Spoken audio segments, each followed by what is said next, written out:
Gaur Uribe Butroi eskualdean egon gara eta orain Mungian gaude, historikoki eskualde honen burua izan den herrian.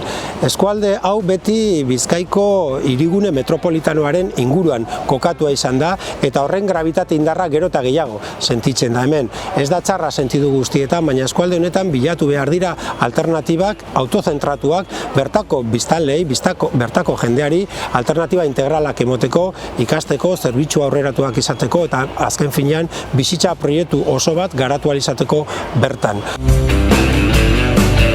Queremos que Uribe Butroi sea un eskualde con capacidad de dar a sus habitantes servicios de calidad, respuestas a nivel de educación, alternativas socioeconómicas, un eskualde autorreferencial y que además lo haga otorgando también calidad de vida a sus residentes, por lo cual es muy importante la apuesta por una sostenibilidad medioambiental.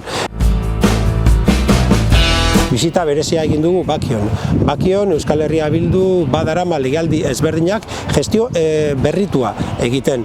Lehen iraganean Bakion bultzatu zen turismo basatian oinarritutako eredu bat. Hirigintzan ere mugarik gabeko eredu bat bultzatzen. Eta hori guztia praktika instituzional ilun eta ez parte hartzaileetatik.